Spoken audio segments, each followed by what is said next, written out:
Hello students, welcome to EPG Pathshala. I am Dr. Aditya Saxena from the Department of Physics, Central University of Haryana.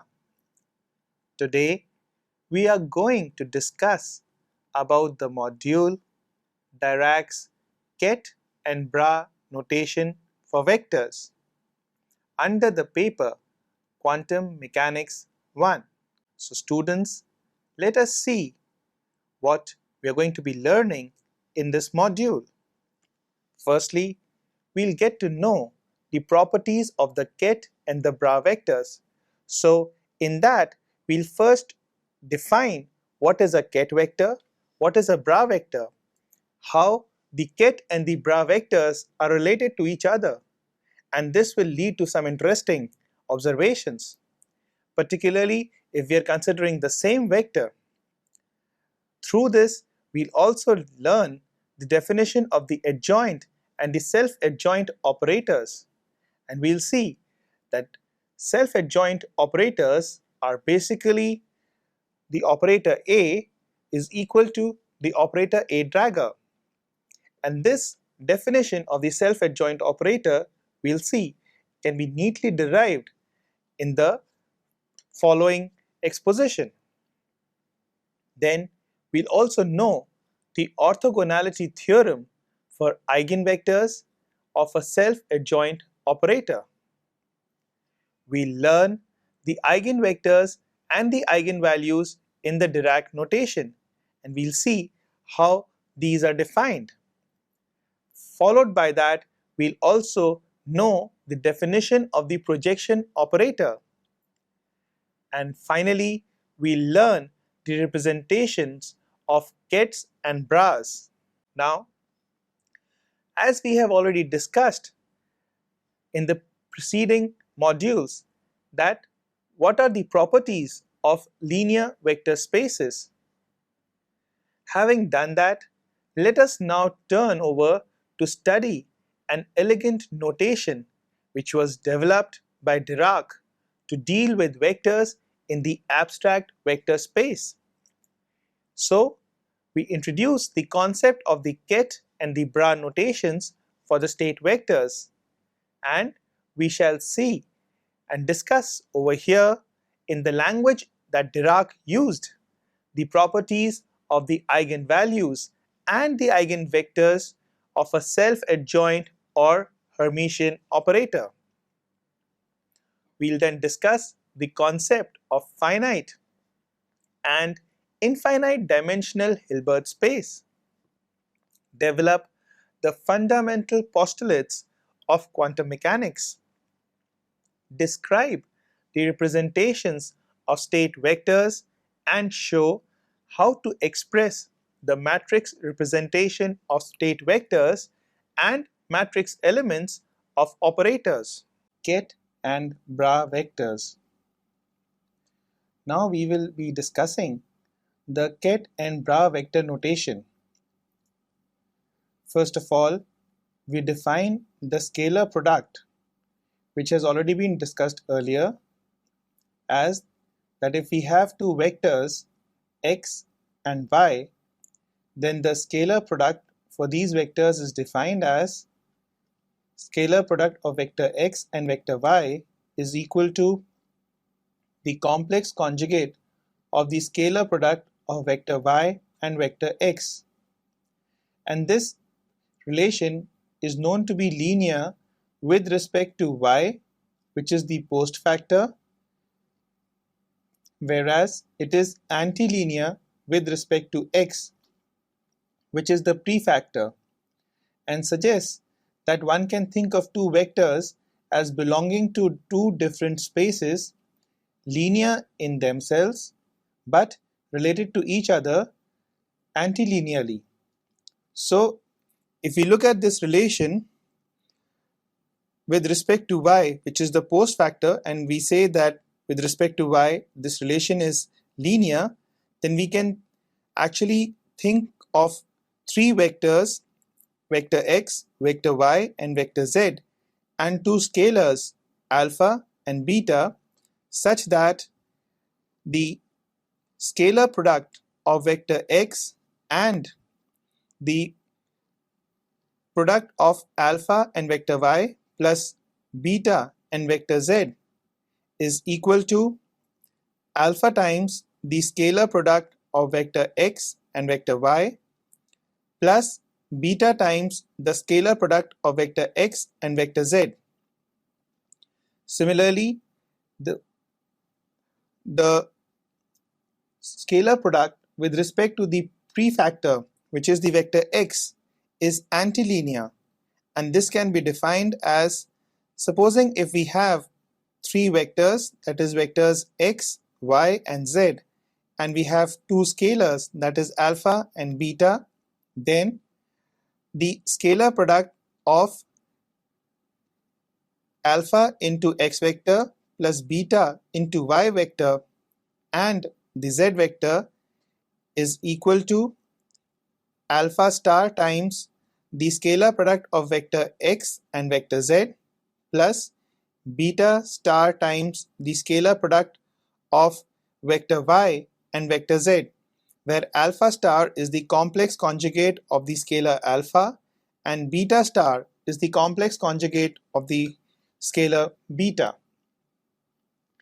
Now Dirac introduced the symbol psi ket. So the symbol that is given over here is called the ket, and psi ket is basically a ket vector to denote an abstract state vector, and this is called the ket vector in a complex vector space and a conjugate vector.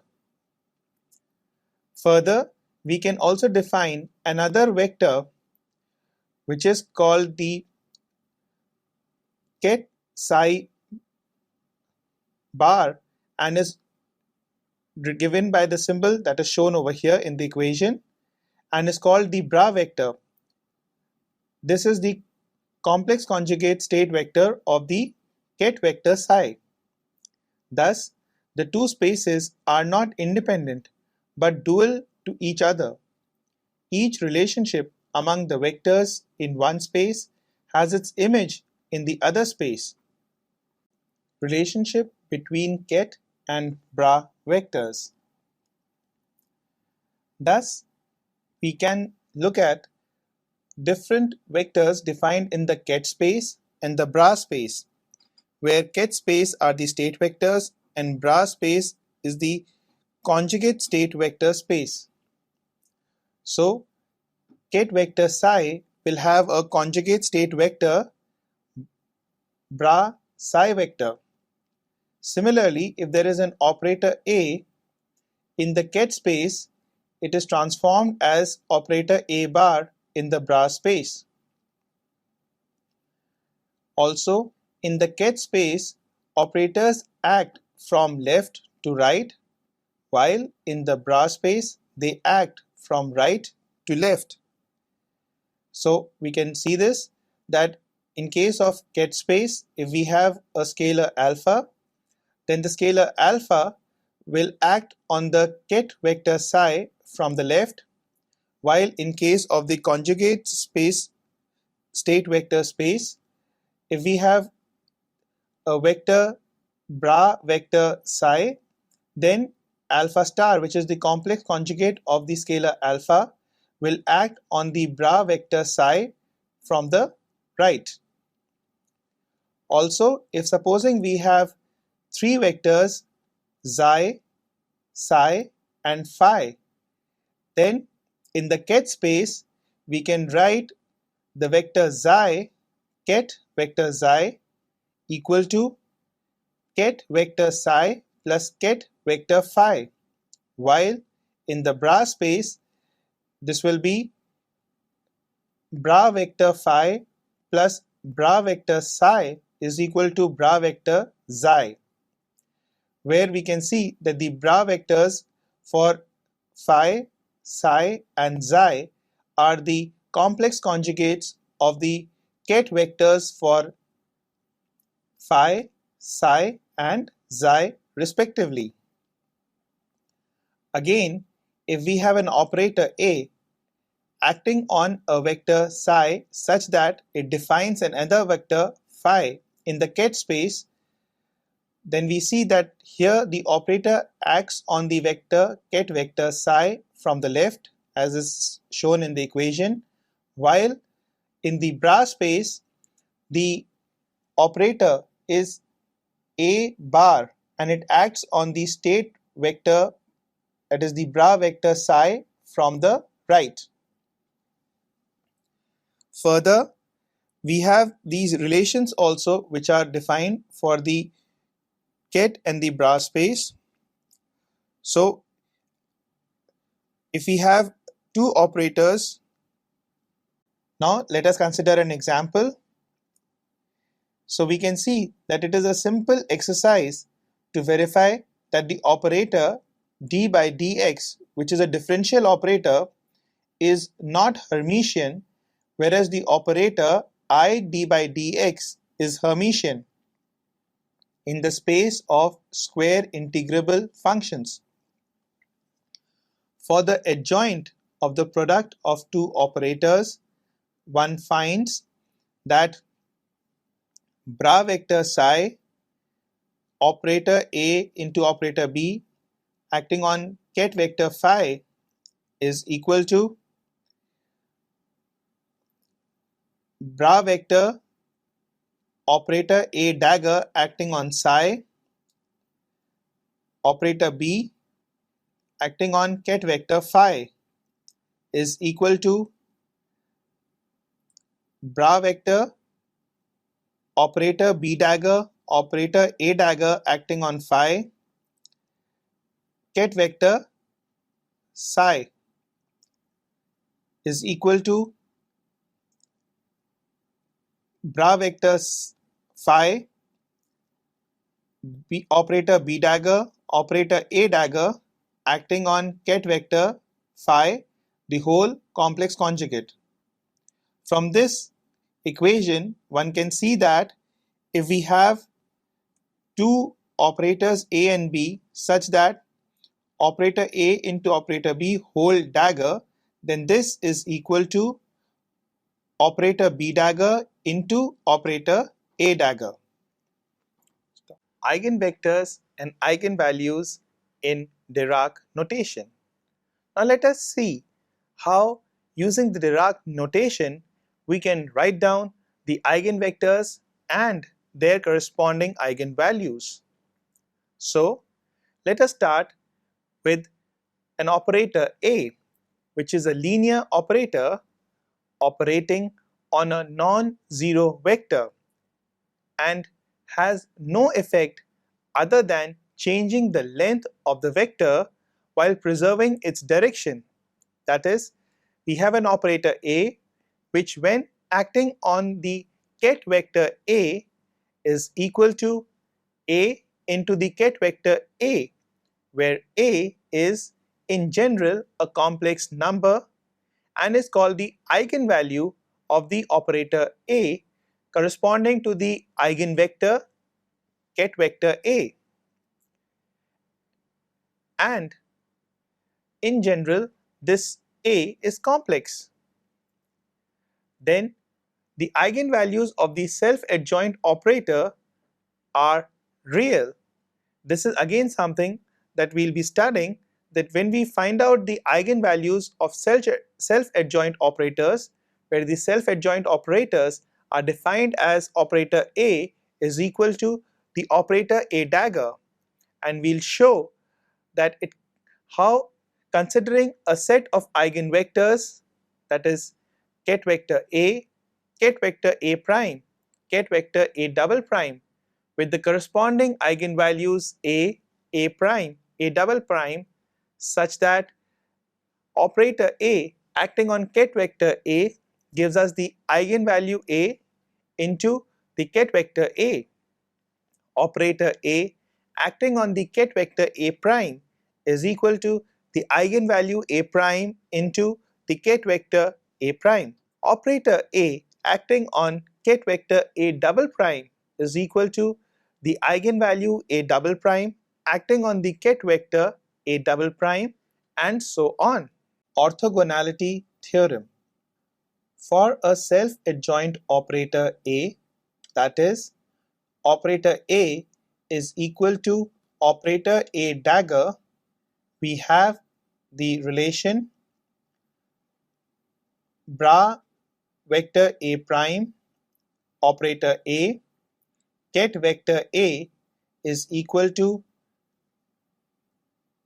bra vector A operator A ket vector A prime whole complex conjugate, which reduces to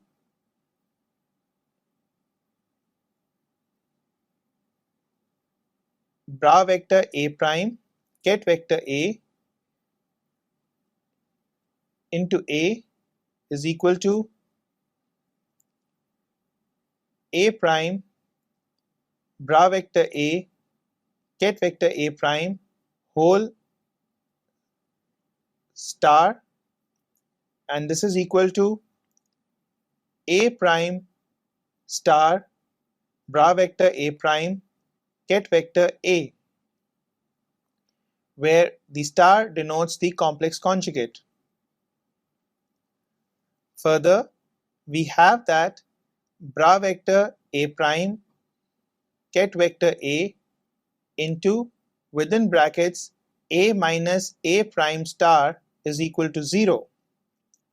Thus, if we take ket vector A is equal to ket vector A prime, it means since the norm bra vector A ket vector A is not equal to 0, this shows that every A is equal to A star, and eigenvalue of a self-adjoint operator is real since A star is the complex conjugate of A. So, if the eigenvalues, that is A and A star, are equal, then such eigenvalues for a self-adjoint operator are said to be real. Because eigenvalues can be real only if the eigenvalue is equal to the complex conjugate of itself. Also, from the equation, norm of A prime A into within brackets A minus A prime is equal to 0. It is clear that the scalar product becomes 0 when eigenvalues are different.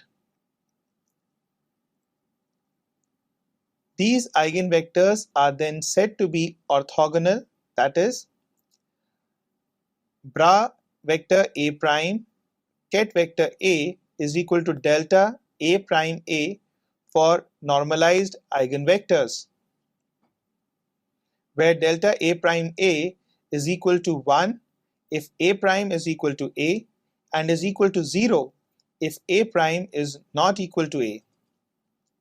Thus, eigenvalues of a Hermitian operator are 1 real and 2 corresponding to different eigenvalues are orthogonal. Projection operators.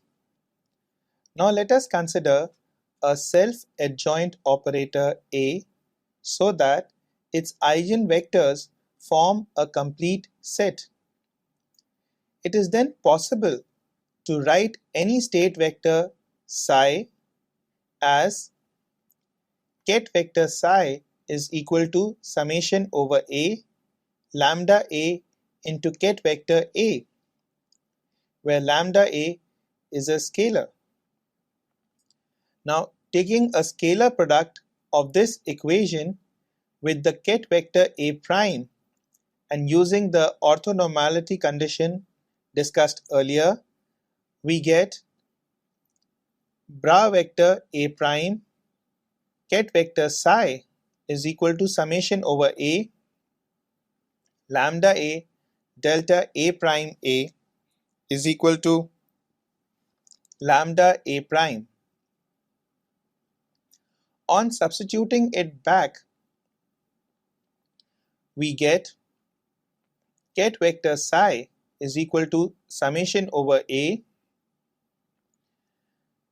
ket vector A bra vector A ket vector psi So from this equation we can define a quantity which is called the projection operator PA, such that the projection operator PA is equal to summation over A ket vector A bra vector A, and this projection vector, or rather projection operator, basically does the job of projecting the state ket vector psi on the state ket vector A.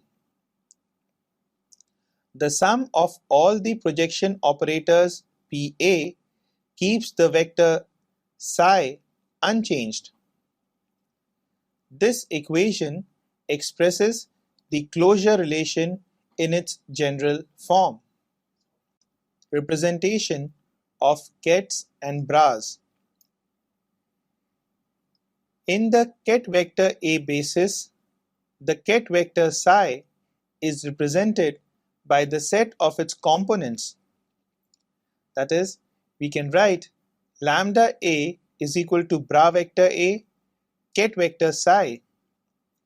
These numbers can be arranged vertically to form a column matrix, where the column matrix is given as bra vector A ket vector psi, bra vector A prime ket vector psi, bra vector A double prime ket vector psi, and so on.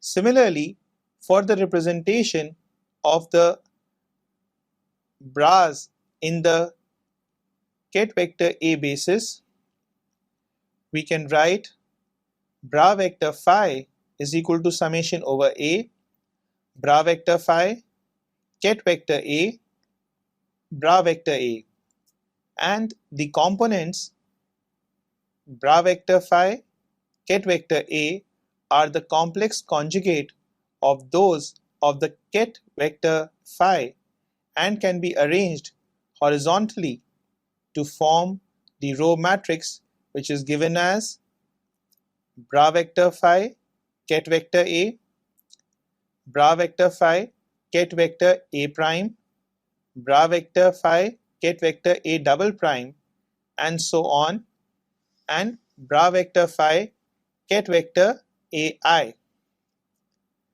The product bra vector phi ket vector psi is a matrix product with one column and one row and is therefore a number. Expression for matrix element.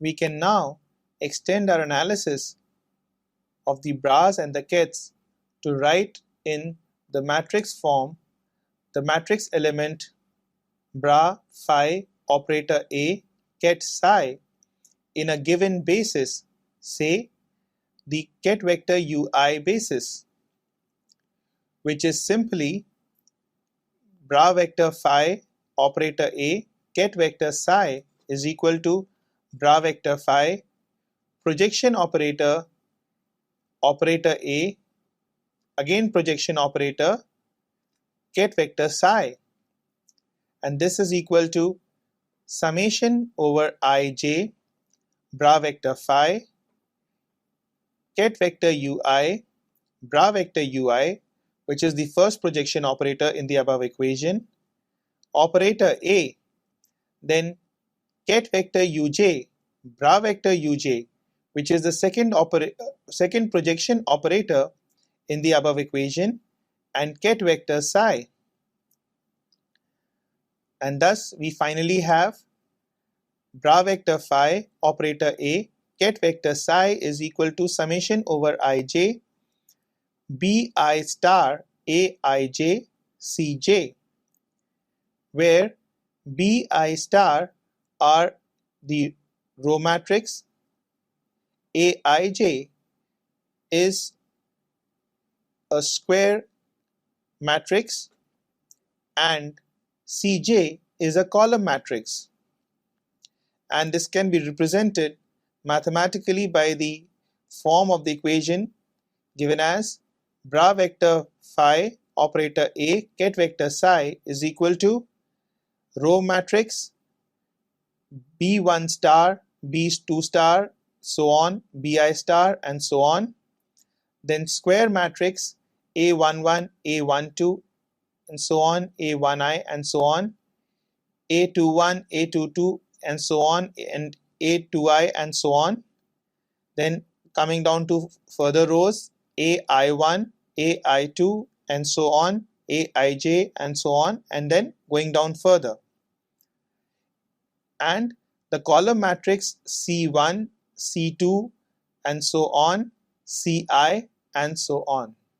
So students, now let us sum up what we have learnt in this module. So firstly, we got to know about the properties of the ket and the bra vectors and how these vectors are defined. We also developed the entire formalism, quantum mechanical formalism based on the ket and the bra vectors, and we studied the various properties based on these notations. Then we learned the definition of adjoint and self-adjoint operators. And subsequent to knowing these definitions and the conditions because of which an adjoint operator is called a self-adjoint operator, we also understood that self-adjoint operators are Hermitian operators, where in case of these operators, the eigenvalues are real. Then we also got to know about the orthogonality theorem for eigenvectors of a self-adjoint operator. We learned about the eigenvectors and the eigenvalues in the Dirac notation, and we formulated the eigenvector and the eigenvalue equation under this notation. Then we also defined the projection operator and studied the properties of projection operator, and we realized that the projection operator is basically a kind of a mapping operator which maps one basis set of vectors onto another basis set of vectors. And after that, we learned the representations of the kets and the bras in the matrix form and saw how the ket and the bra vectors can be represented through a matrix representation. Thank you.